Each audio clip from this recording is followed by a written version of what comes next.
दोस्तों, Indian railway finance corporation limited यानी IRFC की बात करें तो यहाँ पे कुछ अब गुड न्यूज़ निकल के आती हुई दिखाई दे रही है, क्योंकि गवर्नमेंट की तरफ से रेलवे सेक्टर को लेकर इस समय जो ऐलान हो रहे वो काफ़ी फायदे का सौदा साबित हो सकता है आईआरएफसी के लिए। क्योंकि आईआरएफसी की इंफ्रा कंपनियों को फाइनेंस प्रोवाइड करती है। आईआरएफसी नवरत्न का दर्जा मिल चुका है और आने वाले समय ये महारत्न बनने की तरफ आगे बढ़ रही है, क्योंकि कंपनी ने अब रेलवे के अलावा भी बहुत सारे सेक्टर में फाइनेंस प्रोवाइड करने का फैसला कर लिया। दूसरी तरफ अगर हम आईआरसीटीसी की बात करें तो यहाँ पे फ्राइडे को शानदार तेजी देखने को मिली। क्या अब यहाँ से तेजी का दौर शुरू होने वाला है? आईआरसीटीसी ने भी कुछ बड़ी जानकारी एक्सचेंज को दी है। कंपनी को नई रेटिंग मिली है और लगातार बिजनेस अब ग्रो करता हुआ दिखाई दे रहा है। काफ़ी अच्छा रिजल्ट रहा है और कंपनी ने डिविडेंड भी देने का फैसला किया निवेशकों को। ऐसे में क्या है आगे की रणनीति? साथ में हम रेल विकास निगम लिमिटेड की बात कर ले तो यहाँ पे बहुत बड़ा जॉइंट वेंचर्स बनाया कंपनी ने। कंपनी अब तेजी से इंडिया के अलावा ग्लोबल मार्केट में काम करेगी। ऐसे में क्या आरवीएनएल जिसकी प्राइस बहुत नीचे आ गई अपनी ऊपरी प्राइस से लगभग आधी कीमत पे, क्या आने वाले समय फिर बेहतर करेगा? समझेंगे इस वीडियो के माध्यम से। लेकिन फ्रेंड्स, उससे पहले अगर आप पहली बार हमारे चैनल पे आए तो चैनल को सब्सक्राइब कर दीजिए, एक बेल आइकॉन दबा दीजिए ताकि जब भी नया वीडियो बने पहला नोटिफिकेशन आपको मिले। वीडियो पसंद आए तो लाइक से जरूर कीजिए। चलो फ्रेंड्स, वीडियो स्टार्ट करते हैं। मैं हूँ आपका दोस्त एस बी दवे और हमारे अपने चैनल ऑनलाइन कमाई में आपका बहुत बहुत स्वागत है। तो सबसे पहले आईआरसीटीसी की बात कर लेते हैं। 644 पर क्लोजिंग थी फ्राइडे को। 2.43% की शानदार तेजी देखने को मिली। अब यहाँ पे देखें तो स्टॉक में बहुत ज़्यादा करेक्शन हुआ है, लेकिन निचले लेवल से भी स्टॉक फिर से आगे बढ़ता हुआ दिखाई दे रहा है। 596 का इसने 52 वीक का लो बनाया हुआ है। स्टॉक अब आप देख सकते हो कि इंट्राडे में 651 तक चला गया है, यानी एक बॉटम बनता हुआ दिखाई दे रहा है। अब यहाँ से फिर बाउंस बैक की तैयारी हो चुकी है। अब यहाँ पे इसका 52 वीक का हाई बहुत ऊपर है 820 का, यानी यहाँ से आगे बढ़ने की उम्मीद काफ़ी ज़्यादा दिखाई दे रही है और आने वाले इसमें लग रहा है कि अब आईआरसीटीसी बेहतर करेगा। अब इसकी परफॉर्मेंस देखें तो वन डे के हिसाब से देख सकते हो कि 2.5% के आसपास की तेजी बन चुकी है, जबकि वन वीक के हिसाब से इसमें 4.50% के आसपास की तेजी बनी है और पिछले एक महीने में 5.24% की तेजी बनी। यानी अब आप देख सकते हो कि पिछले एक महीने से स्टॉक ने फिर दौड़ना शुरू कर दिया निचले लेवल से। 3 मंथ के हिसाब से अभी भी 8.21% के आसपास की गिरावट है, जबकि 1 ईयर के हिसाब से स्टॉक में 12.26% की भारी गिरावट है। यानी जिसका इन्वेस्टमेंट 3 महीने से लेकर 1 साल के अंदर है उसको नुकसान हो रहा है। 3 ईयर के हिसाब से 0.54% के आसपास की हल्की सी आपको तेजी देखने को मिली। पिछले 5 साल के हिसाब से 92% का शानदार रिटर्न लिया है। अभी फिलहाल आप देखें काफ़ी दबाव। अब यहाँ पे जो बड़ी अपडेट निकल के आ रही है, रेल विकास निगम लिमिटेड यानी आईआरसीटीसी यानी इंडियन रेलवे कैटरिंग की बात करें तो कंपनी को ईएसजी रेटिंग मिली है। तो ये एनएससी की तरफ से सस्टेनेबिलिटी रेटिंग प्राप्त की गई है और ये रेटिंग है 64 की, काफ़ी अच्छी है। ईएसजी रेटिंग आप देख सकते हो कि हर कंपनी को प्रोवाइड की जा रही है एनएससी की तरफ से और ये आप देखें उन्होंने हर तरह के जो इन्वायरमेंटल, सोशल और गवर्नेंस के पैमाने पे कंपनी कैसा काम करी है, तो 64 की रेटिंग मिलना काफ़ी अच्छा है और ये सारा कर रहा है कि आईआरसीटीसी का बिजनेस आने वाले समय बेहतर करेगा। यहाँ पे कंपनी की 13 फरवरी को बोर्ड मीटिंग हुई थी, जिसमें कंपनी ने अपने क्वार्टर 3 के रिजल्ट की जानकारी अपने निवेशकों के साथ शेयर की थी, जिसकी जानकारी आज इन्वेस्टर कॉन्फ्रेंस कॉल की ट्रांसक्रिप्ट है जो वो अब दोनों एक्सचेंज पे अपलोड कर दी गई है। आप जाके वो सारी जानकारी ले सकते हैं। मैनेजमेंट की तरफ से रिजल्ट को लेकर क्या बयान दिया गया वो सारी जानकारी आपके सामने आ जाएगी।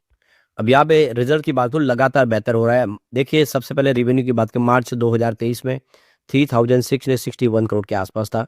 मार्च 2024 में ये बढ़ के 4424 करोड़ तक पहुंच गया, जबकि मार्च 2025 में सीधा 4903 करोड़ तक पहुंचा। लगातार आप देखें तो रेवेन्यू बढ़ा है। बात करें ऑपरेटिंग प्रॉफिट की तो 1354 करोड़ के आसपास था 23 में।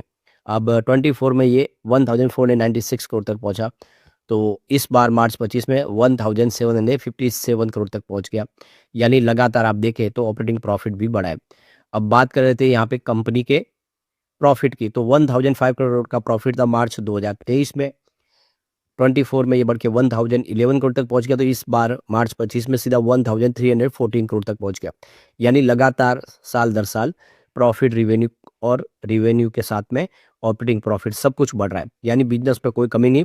स्टॉक नीचे था बाजार की वजह से, लेकिन कंपनी का बिजनेस अच्छा है, फंडामेंटल अच्छे है। दूसरी तरफ देखें तो यहाँ पे कंपनी डिविडेंड भी दे रही है और आप देखें 3.5 यानी ₹3.5 पर शेयर डिविडेंड दे रही है। 175% का डिविडेंड कंपनी दे रही है, जिसकी फेस वैल्यू ₹2 है। तो ये इसकी रिकॉर्ड डेट निकल चुकी है 20 फरवरी 2026। इसका मतलब ये है कि 20 फरवरी 2026 तक जिनके भी डीमैट अकाउंट में शेयर थे वो सारे के सारे एलिजिबल हैं। उन सबको कंपनी ₹3.5 पर शेयर डिविडेंड देने जा रही है। पर ये ध्यान रखें, अगर आपकी खरीदारी 20 फरवरी की है तो आपको डिविडेंड नहीं मिलेगा। तो ये डेट आपको ध्यान रखनी है और जल्द ही आपके अकाउंट में डिविडेंड आ जाएगा। ये सेकंड इंटरिम डिविडेंड कंपनी का है फाइनेंशियल 2025-26 के लिए। बिजनेस की बात हो, कंपनी का इंटरनेट टिकट बुकिंग का बिजनेस है। सारे के सारे इंटरनेट टिकट जितने बुक होते हैं वो इनके माध्यम से होते हैं। कैटरिंग और हॉस्पिटैलिटी का बिजनेस है, जिसमें कंपनी आप देखो कि हर तरह की कैटरिंग सेवा देती है, पेंट्री कार से लेके ट्रेन साइड वेंडिंग। इसके अलावा देखें तो कंपनी फूड प्लाजा, जन आहार, इस तरह किचन बना के भी आप देती है। और कंपनी हर तरह की हॉस्पिटैलिटी प्रोवाइड करती है। रेल नीर का बिजनेस है, जिसमें ड्रिंकिंग वाटर प्रोवाइड करती है रेलवे के अंदर। टूरिज्म के पैकेज अलग अलग ऑफर करती है, जिसमें आप देखिए रेल के माध्यम से, प्लेन के माध्यम से टूर ऑर्गेनाइज करती है कंपनी। बहुत अच्छा बिजनेस है, मोनोपोली बिजनेस है। आने वाले समय ये फिर स्टॉक अच्छा करेगा। अब यहाँ पे आरबीएनएल की बात कर ले तो देख सकते हो कि 311 पर क्लोजिंग थी, जहाँ पे 1.39% की तेजी देखने को मिली। अब स्टॉक 640 तक जा चुका है। अब देखिए 647 का इसका हाई था, अभी बहुत नीचे है, पर अब यहाँ से फिर खरीदारी की संभावना बनने लगी। अब यहाँ पे जो सबसे अच्छी गुड न्यूज ये है कि कंपनी ने टेक्समो रेल के साथ में एक बड़ी जॉइंट वेंचर्स बना दिए। आरबीएनएल दोनों मिलकर एक जॉइंट वेंचर्स बनाए। इस जॉइंट वेंचर्स का मकसद है कि कंपनी अब ग्लोबल रेल ईपीसी प्रोजेक्ट भी शुरू करेगी, यानी अलग अलग विश्व के देशों में कंपनी अब रेलवे की ईपीसी प्रोजेक्ट कंप्लीट करेगी। तो टेक्समेको रेल के साथ इनका जॉइंट वेंचर्स बन चुका है। तो इस जॉइंट वेंचर्स के माध्यम से दो कंपनी अब देखे पूरे एशिया के अंदर, अफ्रीका के अंदर और मिडिल ईस्ट में अपने प्रोजेक्ट शुरू करेगी। पूरे एंड टू एंड प्रोजेक्ट होंगे रेलवे सॉल्यूशन के। तो एक बहुत अच्छी गुड न्यूज है। आने वाले समय इसका फायदा आरबीएनएल के बिजनेस को डेफिनेटली मिलेगा। सबसे बड़ी बात है कि यहाँ पे इस नवरत्न कंपनी को एक्सीलेंट की रेटिंग मिली हुई है। आप देख सकते हो कि लगातार इसको एक्सीलेंट की रेटिंग मिल रही है। क्रेडिट रेटिंग, केयर रेटिंग की तरफ से इसको बहुत अच्छी रेटिंग दी हुई है। और स्टॉक की परफॉर्मेंस देखें तो कमजोर है, 17.88% की पिछले एक साल में गिरावट हो चुकी है। वैल्यूएशन फिलहाल आप देखें तो पी रेशियो के हिसाब से थोड़ा हाई है, 56.75, जो आप देखें इसके पेयर कंपनी की तुलना में 42% प्रीमियम पे इस समय ट्रेड कर रहा है। तो ये थोड़ी सी प्रॉब्लम जरूर है, लेकिन डेट टू इक्विटी रेशियो काफ़ी अच्छा है, 32.4% में, जो सेटिस्फाइड कर रहा है। तो यहाँ पे लेकिन लो कैश फ्लो भी है थोड़ा सा, कुछ प्रॉब्लम जरूर है, लेकिन कंपनी की स्थिति देख के लग रहा है कि आने वाले समय फिर अच्छा करेगा। अब इसके कंसर्न देखें तो यहाँ पे कंपनी की जो इस समय सबसे बड़ी बात है कि लो मार्जिन है और हाई वैल्यूएशन है। ये सबसे बड़ी प्रॉब्लम है, जिसकी वजह से शॉर्ट टर्म में देखें तो यहाँ पे दबाव की स्थिति बन सकती है। लेकिन इस ट्रेंड देखें तो बहुत सारे प्रोजेक्ट पाइपलाइन में है। इससे बात समझिए कंपनी आने से अपनी कैपेसिटी को और बढ़ाएगी और स्थिति बिजनेस की बढ़ेगी, तो इसकी शेयर की प्राइस भी बढ़ेगी। अब यहाँ पे हम आईआरएफसी की बात करें, 111 पर क्लोजिंग थी, जहाँ पे 0.45% की तेजी देखने को मिली। भी आप इसकी परफॉर्मेंस देखें तो वो वन डे के हिसाब से 0.45% की तेजी बनी है, 1 वीक के हिसाब से 0.39% की तेजी बनी है। लेकिन अब ग्रीन में क्लोज होना शुरू हुआ है, ये तो अच्छी बात है। फिलहाल 1 मंथ के हिसाब से 3.66% की गिरावट है, 3 मंथ के हिसाब से 6.83% की गिरावट है, जबकि 1 ईयर के हिसाब से 10.34% की गिरावट है।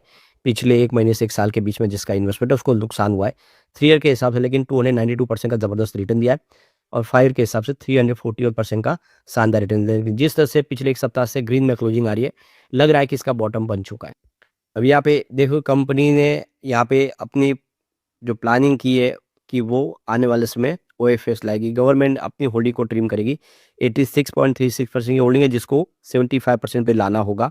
यानी 11.36% की यहाँ पे ओएफएस आएगा। तो गवर्नमेंट अपना ओएफएस लाएगी। अभी डेट तो फाइनल नहीं है, लेकिन जिस तरह से सरकार ने तैयारी कर दी है कि इसमें ओएफएस आ सकता है। अब ओएफएस किस प्राइस से आएगा वो उस समय की प्राइस के ऊपर डिसाइड करेगा। थोड़े से डिस्काउंट में ओएफएस आ सकता है, और लेकिन इतनी चिंता की बात नहीं है, कंपनी का बिजनेस अच्छा है। ओएफएस इससे पहले भी आए कंपनी में, थोड़ी समय के लिए रेट डाउन होती है, लेकिन उसके बाद फिर बेहतर करता है, तो कोई चिंता की बात नहीं है। यहाँ पे कंपनी अपने बिजनेस को भी डिवाइड करने जा रही है 60-40 के रेशो में। 60% रेलवेज के प्रोजेक्ट और 40% नॉन रेलवे प्रोजेक्ट भी कंपनी आगे करेगी, जिसके ऊपर फंड प्रोवाइड करेगी। और कंपनी ने यहाँ पे अपना नेट जीरो है, एनपीए का जो है टैग मेंटेन किया हुआ है, ये अच्छी बात है। तो कुल मिला के आने वाले समय आईआरएफसी कमाल कर सकता है, फिर यहाँ से बेहतर करता है। रेलवे शेयरों में फिर तेजी का दौर जरूर शुरू होगा। लेकिन फ्रेंड्स, कोई भी इन्वेस्टमेंट करने से पहले अपने फाइनेंशियल एडवाइजर से एडवाइस ले ले, या अपना खुद का रिसर्च करें, क्योंकि मैंने वीडियो आपके एजुकेशनल पर्पज के लिए ही बना है। वीडियो पसंद आए तो लाइक शेयर जरूर कीजिए और चैनल को सब्सक्राइब कर दीजिए। Thank you friends.